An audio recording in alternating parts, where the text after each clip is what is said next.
Naguhugas ka rin ba ng manok sa lababo mo tapos doon mo na rin hinuhugasan yung gulay mong gagawin mong salad? Ako, baka food poisoning ang abot ng pamilya mo dyan. Halika kayo, pag-usapan natin. Kapag naguhugas tayo ng mga karne, tandaan natin yung hilaw na karne ay may natural na laman ng mga mikrobyo o mga bakterya, halimbawa ang Campylobacter at saka Salmonella. Kapag ka itinapat yan sa tumutulong gripo ang nangyayari, maaaring tumatalsik ang tubig kasama ng microscopic bacteria sa buong paligid ng lababo natin. Pwede pong umabot yung mga talsik na ito hanggang sa mga nakasampay na mga basahan, kung meron man, sa mga malinis na plato sa gilid-gilid kung nandoon yung mga yon, o di naman kaya ay sa mga sariwang gulay na inihahanda ninyo sa gagamitin nyo sa pagsasalad. Ang tawag dyan sa medisina ay cross-contamination. Ayon po sa mga food safety guidelines, ang mga bakteryang ito ay pwedeng magdulot ng matinding pagtatae, pagsusuka, lagnat at dehydration. Lalo na sa mga bata at sa mga matatanda, ang simpleng food poisoning po ay maaaring magdulot ng pagkakaospital. Hindi ko po sinasabing huwag ninyong huhugasan ang mga manok at karne ninyo. Ang sinasabi ko po rito, ingatan din po ang mga nasa paligid. Panatilihin pong malinis ang mga nasa paligid ng inyong workstation.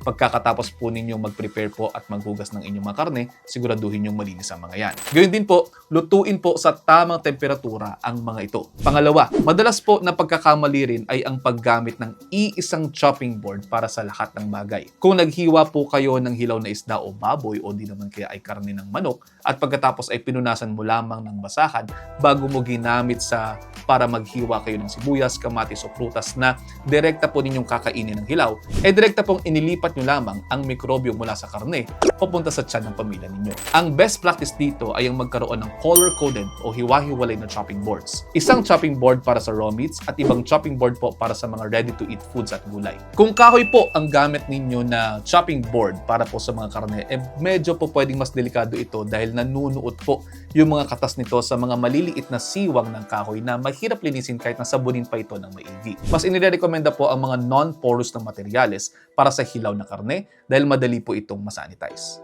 Pangatlo, paano po ba kayo nagpapalambot at nagde-defrost ng inyong nagyayelong mga karne? Inilalabas nyo ba sa counter at iniiwanan po ninyo maghapon bago kayo umalis papuntang opisina? Napakadelikado niyan mga kapatid. Ang temperatura po na 40 degrees Fahrenheit hanggang 140 degrees Fahrenheit ay ang tinatawag natin na danger zone. Dito po kasi pinakamabilis na nagmumultiply ang mga bad bacteria.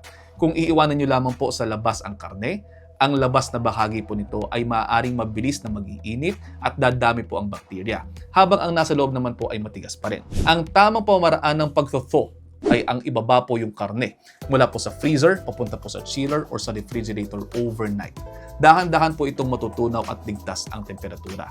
Pwede rin pong gumamit ng microwave defrost function kung meron kayo nito, kung lulutuin na po ninyo agad. Minsan kasi akala natin nagkakasakit po tayo dahil sa nakakain natin sa labas. Pero ang totoo, baka po ang mismong kusina natin ang nagpapahamak sa atin. Huwag nating sayangin ang mga binibili nating masusustansyang pagkain dahil lamang po sa maling paghahanda. Kung gusto po talaga magtagumpay sa ating pagkamit ng health goals at makaiwas sa abala ng pagkakasakit, simulan po natin ang pagbabago sa sarili nating kusina. Ang medisina ay hindi lamang po sa klinika nangyayari, kundi pati po sa kung paano tayo naghahanda sa ating mga pagkain araw-araw sa ating mga buhay. O ayun, sana po may natutunan kayo. Kung meron man, paki-share sa mga kaibigan, baka sakaling mas marami pa tayong matulungan. See you the next time. Ingat.